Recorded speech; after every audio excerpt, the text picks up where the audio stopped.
Hello दोस्तों। आज की कहानी है पिता ने दूर किया बेटी की गलतफहमी। दोस्तों, अब हर सप्ताह सोमवार बुधवार शनिवार आपसे मिलेंगे एक नई कहानी के साथ सुबह 11:30 बजे। अरे मेरा राजा बेटा, ये लो कुन्नू कुन्नू दूध है, जल्दी से पी लो, खटाखट करके पूरा पी लो, जल्दी से फिनिश करो, खत्म करो। दूध का गिलास पकड़कर कंचन जी अपने बेटे उल्लास के पास आई। उल्लास जो अपनी बहन और पिता के साथ हॉल में सोफे पर बैठकर टीवी देख रहा था। पिता के साथ उनकी बेटी लिपट के उनके साथ बैठकर टीवी देख रही थी, जबकि उल्लास सिंगल सोफे पर अकेला बैठकर टीवी देख रहा था। कंचन जी उल्लास के पास जाकर कह रही थी, अरे मेरा राजा बेटा, थोड़ा सा पी लो, खत्म हो जाएगा। इसको पता है पीने से ताकत आती है, ताकत। अपने हाथ को मोड़कर ताकत का इशारा करते हुए कंचन जी ने उल्लास को मनाया। बहुत मान मनुहार करने के बाद उल्लास ने दूध का गिलास लेकर जल्दी जल्दी दूध का गिलास को खत्म किया और जेब निकालकर सड़ा सा मुंह बनाया। पिता की गोद में बैठी रूही सब देख रही थी। देखकर उसे बड़ा अजीब लग रहा था। मैं सामने में बैठी हूँ, मुझे माँ ने पूछा, सिर्फ उल्लास को दूध का गिलास दी। हालांकि रूही को भी दूध पीना अच्छा नहीं लगता था, लेकिन अपनी माँ को अपने बेटे से इतना मान मुनहार करके दूध पिलाना देखकर उसे बड़ा बुरा लगा। माँ ने मुझे क्यों नहीं दिया, मुझे क्यों नहीं पिलाई, पर कुछ बोली नहीं। दूसरे दिन सुबह जब वह अपने स्कूल जाने के लिए तैयार हो रही थी, तभी रूही अपनी माँ कंचन जी को उल्लास को नाश्ता अच्छे से कराने के बाद दूध पिलाते देखी। कंचन जी प्यार से दुलार करते थपकी देते उल्लास को दूध पिलाई। रूही एकटक दिखी और फिर अपने स्कूल के लिए चली गई। राहत में रूही को उल्लास को माँ का मनुहार करके दूध पिलाना देखना और सुबह स्कूल जाने से पहले अपनी माँ को उल्लास को दूध पिलाते एकटक देखना उनके पिता के नज़र में आ गया था। पिता समझ गए थे कि उसकी बेटी के अबोध मन में, मासूम मन में कहीं न कहीं कुछ गलत बीज पड़ गया है। 4 लोगों के परिवार में माँ कंचन जी, पिता रमन, बेटा उल्लास और बेटी रूही थी।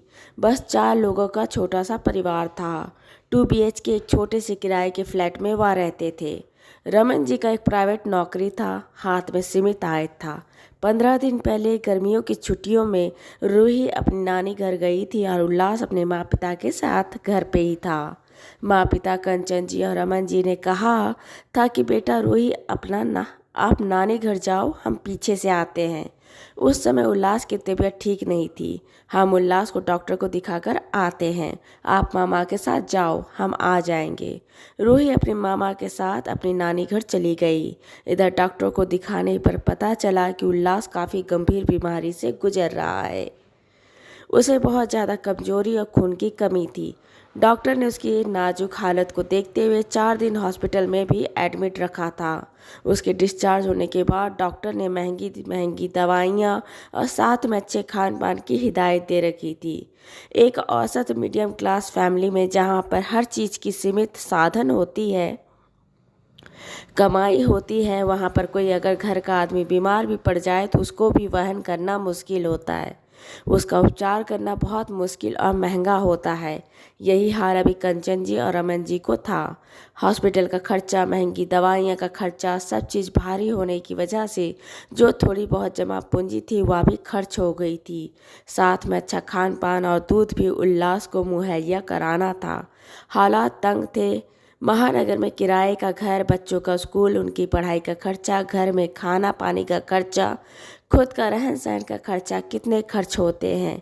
एक समय इतनी सारी मुसीबत आ जाना किसी भी आम मध्यम वर्ग के परिवार को हिला देता है, पैसों पैसों के लिए मोहताज कर देता है। आज समाज में रहते हुए, अपने पड़ोस में देखते हुए, समाचार देखते हुए आज के बच्चों को बखूबी पता होता है कि बेटा और बेटी में क्या फ़र्क होता है।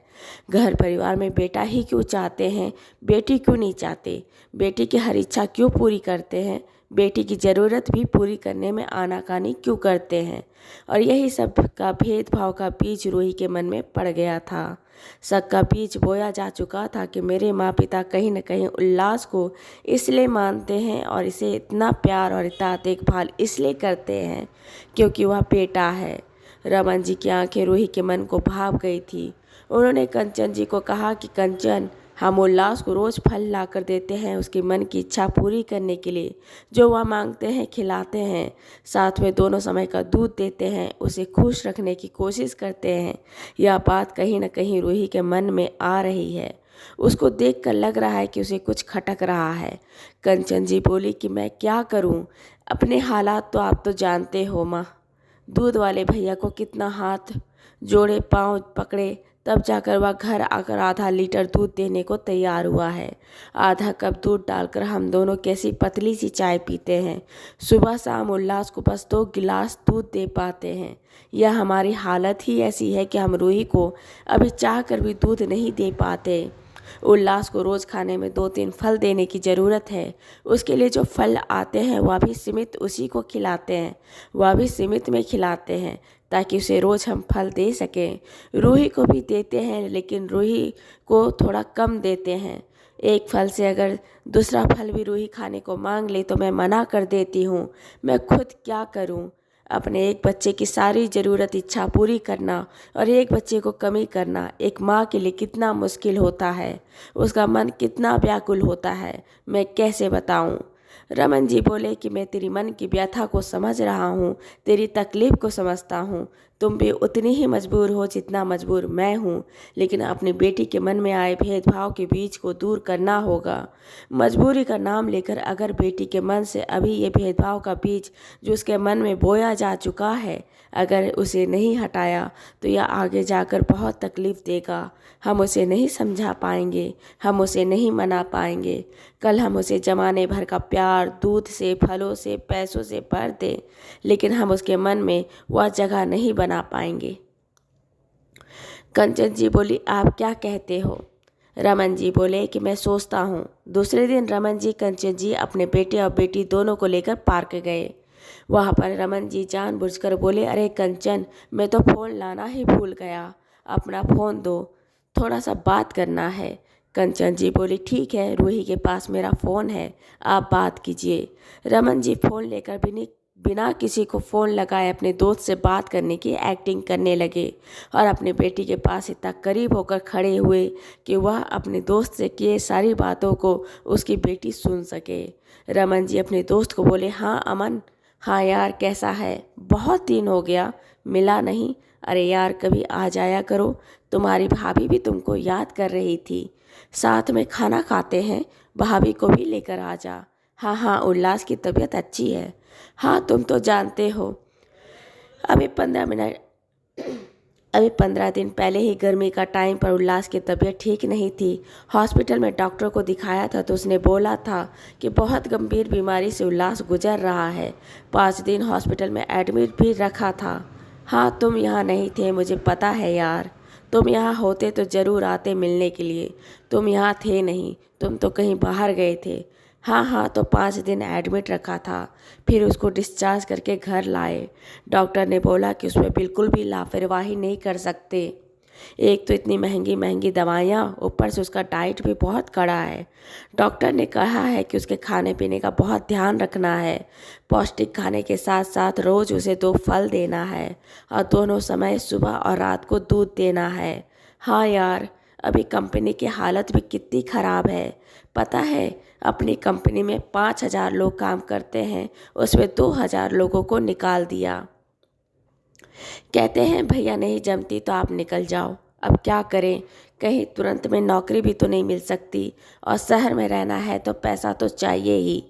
कहीं और नौकरी तो देख रहा हूँ, समझ रहा हूँ, कहीं अच्छा मिल जाए तो वहीं चला जाऊँगा, इसको छोड़ूंगा। लेकिन तब तक दूसरी नौकरी नहीं मिलती, तब तक यही नौकरी करना पड़ेगा ना।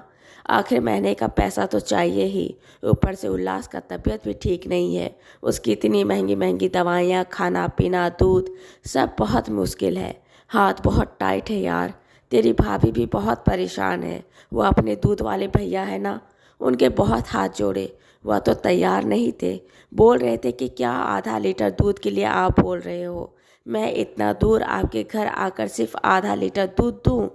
हाँ, बहुत हाथ जोड़े तो उसने हाँ किए। पहले तो 2 लीटर दूध लेते थे, खपत होती थी, पर अब इतना महंगाई, इतना खर्चा, 2 लीटर दूध नहीं खरीद सकते। कंपनी की हालत भी अभी ही ख़राब होनी थी। पैसा नहीं है यार, सब कुछ पूरा भी करना है, इसलिए आधा लीटर दूध अब लेते हैं। अब ठीक है, यह समय भी निकल जाएगा। बस बेटी भी बहुत प्यारी है। मेरी बेटी तो बहुत ही अच्छी है, बहुत समझदार है। हाँ हाँ, आज हम चारों बहुत दिन बाद घर से बाहर निकले हैं। मैं, तेरी भाभी, बेटी रूही और उल्लास, हम चारों आज बाहर गार्डन में आए हैं। हाँ यार, पैसा होता तो मॉल चले जाते या कोई पिक्चर देख आते। अभी तो वहाँ भी नहीं जा सकते, इसलिए सब परिवार गार्डन में ही आ गए। ठीक है, जैसा समय है उसी के हिसाब से चलना पड़ेगा। और सब ठीक है, बढ़िया। जल्दी आओ, मैं और कंचन तेरी और भाभी का इंतज़ार कर रहे हैं। हाँ यार, बहुत दिन हो गए, जल्दी आ जा। ठीक है, चल बाय। रमन जी